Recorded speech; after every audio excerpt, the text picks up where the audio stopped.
алейкум, урметли телесерджилер, эфирде хаберлер вақты студияда мен Алиме Кайбулаева Жалшан вебі соңки әдеселерінен танышытеміз. 8 ай девамында кемеселе чезілмекте кефе мескен евлерні ғайрыдан газ елетемін етелер. Инкешав жемат тешкіляты Ярмадада бірінші филиалını açты, о кезлеп шәрінде ерлешті. Енді ерлі сәкелер оз мұражатлары иле бұл ерге келіп олачақлар. Дмитрий Овсянников Ақярның губернатор вазифесіне тайынленді. Қырым татар тілінің доғру инкешаф етілмесі мұзакер етілді. Бұл меселе бойынша іш тақымы тешкіл олынacak ve devlet тілі насыл севиеде огренілгені незарет етілежек. Бұл ведігер малымат ақында бізді мұхбирлеріміз тариф етелер. Кефенің мескен евлеріні ғайрыдан газ елетемін етелер 8 ай девамында 2000 дензеде квартира газсыз қалған еді. Олар вазиетке ерлі коммуналь хожалық қызметі ве беледие унитар шіркетлерінің илекярлығы иле түштілер. Шымды меселе чезіле ве Қырым башының незаретінде болуына Лилия Виджат тәфсілетлар иле. Вот ведра, кастрюли, миски. Это было 3 месяца. Кефе сәкенлерінің мәселелері да кешкен сене башлаған еді. Ерлі коммуналь қызметлері тарафындан бұл квартираларға газның берілмесі кесілгенінен инсанлардан пара топламаға башладылар. Бір квартира сайбінден 20.000 рубледен зеде пара талап етіледі. Ләкин газ системасының бозулығы қында ветамир ішлерінен бағлы бутун весиқалар сақты еді. Создали, значит, проблему, так, которая... Я еще раз подчеркиваю о том, что может быть какие-то дым-вент-каналы не герметичны, но это не является основой для отключения газового оборудования и поводом. Просто надо быть бессовестнейшими людьми, чтобы пенсионеров обманывать. Мескур меселяны чезмек үшін Руслан Бальбек кефеге келді. Ондан зияде ерлі сакен мебуснен көрішмеге топланды. Бұрысының проблемалары ерлі әкемия тарафындан бақылмаған. Руслан Бальбек қайт әтті ке газ меселясы жидді меселерден бұры. Шунын үшін де жазасыз бұл еш қалмас. Результат накопившихся проблем — это отсутствие вот таких эффективных каналов коммуникации, то есть людей, к сожалению, не слышат. Весь период они обращались во все органы власти. На местах, к сожалению, есть определенные признаки слияния.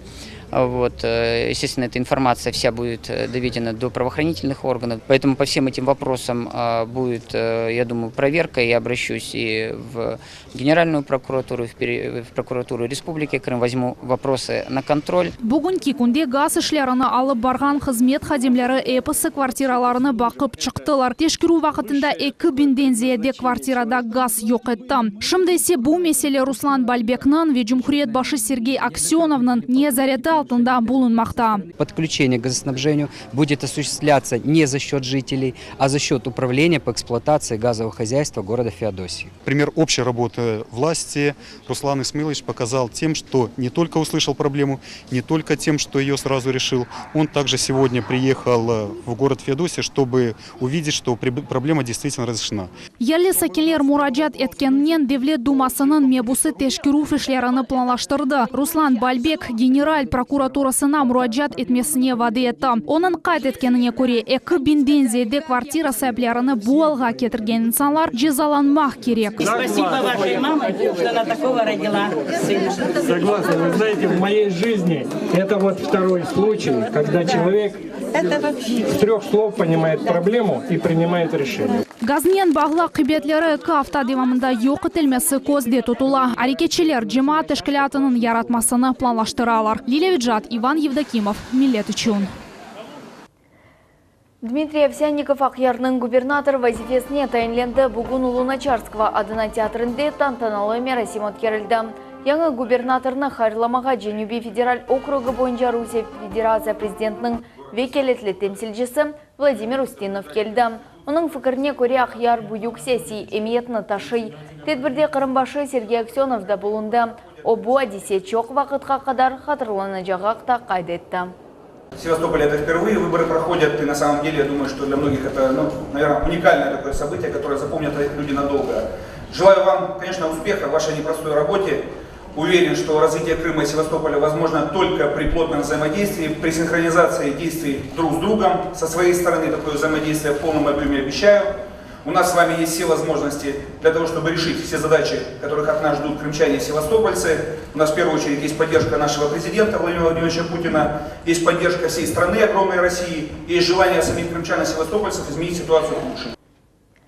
Қырымда Ахмеджит бойынша Русия ичкі ішлер нәзірлігінің идаресі милли фирқа рейсіне қаршы ярамас әрекетлер үшін жинайы иш açtı. Хатırlatамыз, сентябрьнің 12 күні белгісіз инсанлар Васфи Абдураимовның evіне яныжы қарышма шайны ташладылар.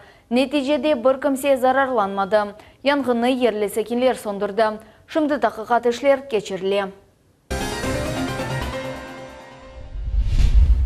Инкишаф жемат тешкилаты Ярмадада бірінші филиалны açtı. Эндіден кезлев сәкенлері адлейчілерге мұрajat етмеге имканлары бар. Тешкилатның esas мақсады ватандашларымызға чешет түрлі мәселелерде ярдым көстермектір. Бірінші бөлікнің açылуында мұхбирмас София Шукурова болынды.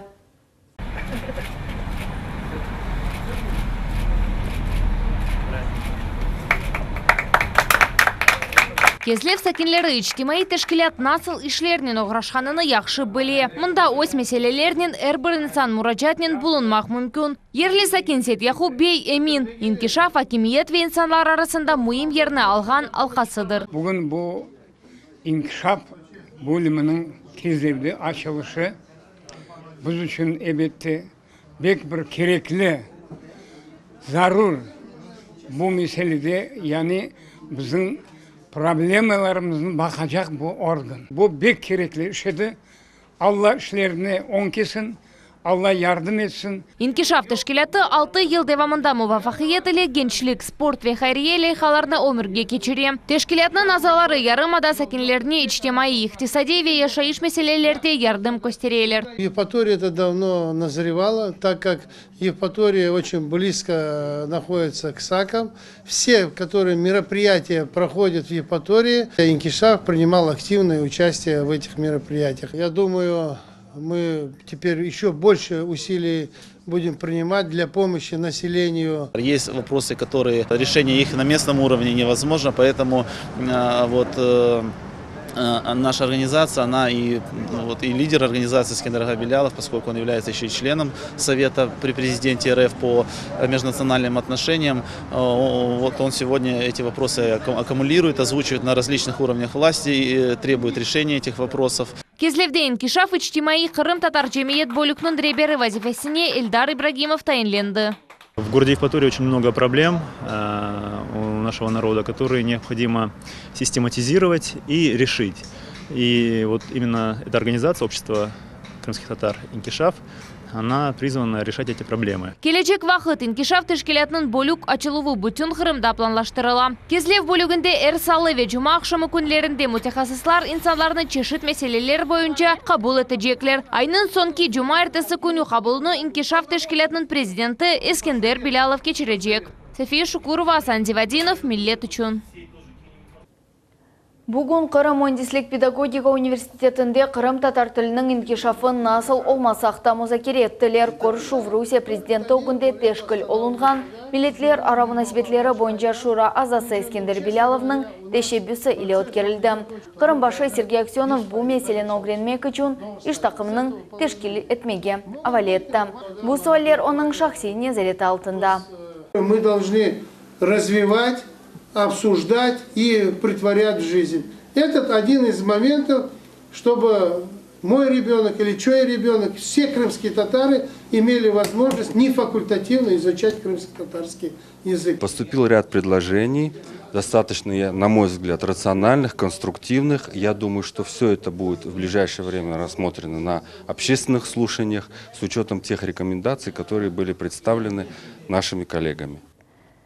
Кереч боғазындан парусная регата кечті. Бұна себеп Крымский мост сув спорт чешлерінің фестивалі олды. Иштиракчилер Қарадеңіз тарафтан Азовға yol алдылар. Фестиваль Қырым көпірінің құржылығына бағышланды ве ойынды үшінші кере кечерлі. Ярыштар Русияның 20 регионындан иштиракчилер бар. Олар Ақяр Геленджек маршруты бойынша қошыны кечерелер. Это исторический факт, в принципе. Это же первая регата, которая пройдет под новым строящимся мостом, под этой аркой. И, достойно, почетно. Я думаю, что каждый из участников регаты оставит для себя это в памяти навсегда. Прошли в Севастополя, уже до Керчи, и дальше пойдем в Новороссийск. И пока мы на лидирующей позиции. Кырым Арби тарихи фестивалі Федюхин yüksекligінде да 9 күн девам етecek мұсафирлерге урышлар қадими ойынларны тақдым еттілер. Федюхин yüksекligini мейданларға бөлділер, олар чеші девір ве халқларға бағышланды. Артек аренасында теннис көпчеклері бойынша бала біріншілікнің финалы олып кешті. Мақсус бұл чемпионат үшін Артек аренада 5000 insanны сығдырған теннис корты құрылды. Турнирінің серджілері эпс артекчілер олды. Они стали частью жизни 10-й смены. Здесь, конечно, совсем хороший корт получился. Я боюсь, что на Кубке Кремля такого корта нет с точки зрения такой атмосферы. А здесь это мало того, что это зрители, это еще очень мотивированные зрители. Поэтому я думаю, что все срослось. Rusya чемпион унманны алмақ үшін Артекке 16 күчлі теннис арабачылар Уфа, Казан, Самара, Пермь, Санкт-Петербург ве Москвадан келді. Галипна Алексей Шуклин ве Гульфия Арсланова казандылар. Результаты были совсем неожидаемые. Я приехал сюда просто выступить и сыграть, как я смогу, на победу. Я вообще никак не рассчитывал. Просто бушующие эмоции внутри меня. Это гордость за себя, гордость за свою республику. Артек – это прекрасный лагерь. Ахмеджетте Чапов ве сағлам аят кросс нация адлы байрам олып кечті. Мерасим умум Русия Чапов күніне бағышланды. Қырымда кросс нации единый старт, единая страна шеарның алтында енді 4-нче кере кече. Чаповда 2 яшындан башлап 75 яшына қадар Қырым сәкнелері ве мұсафирлері иштирак ете білелер. Эпсі істегенлер оз күчлеріні 1,5-4 ве 8 километр месафеде сынап бақа. Бір категорияның галиплері диплом, медаль ве эделернен тақдырленделер. Это самое массовое мероприятие. Я считаю, что оно объединяет всех жителей Российской Федерации, потому что в каждом регионе бежит вся страна.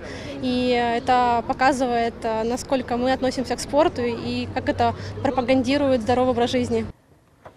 Қырым премьер-лигасының 5-ші турында Қызылташ Крым Теплица иле ойнады. Бақчысарай клубы 2-ші кере еңілді. Нәтижеви сайы 1-3. Қызылташ тақымның баш идманчысы Энвер Сидометов оз спортшыларының әрекеті иле мемнун қалмады. Келечек ойынны Бақчысарай тақымы Рубин ве Океан тақымлары иле ойнайжақ. Не выполнили план на игру, взбили свой футбол играть. У нас было поминутно было расписано, куда нам бежать, что нам нужно было делать, а так получилось, что взбились, какой-то футбол непонятный. Мы играем с титулованными командами, хорошими командами. У нас нет квалифицированных футболистов. Мы можем только взять, наверное, структурой, в какой-то дисциплиной. План действий, что мы будем придерживаться. Нельзя там, из стороны в сторону шарахаться, и какие-то искать ошибки, в чем-то. Нужно придерживаться своей линии. Также мы продолжаем придерживаться линии. Может быть, через тур, может, через 2 тура даст свои плоды. Ава араретне кечеміз ярымадаға 2-ші яз келді. Бүгін Қырымда ава 35 дәрежеге көтерілді. Женюби ялыда sıcak өлчелері 32 дәрежені көстере. Деңізде су sıcaklығы Цельсий бойынша 24 дәрежені тешкілете. Синоптиклер Қырымда янгынлық телекесізлігі сақланылған ақта қатырлыта. Шымдылық бұл эпсі мәлімат саат 21:30-да есе кележе хаберлер информацион программасының Нариман Тарсинова еле қашырманыз. Көршмек үзіре, сағылықен қалыңыз.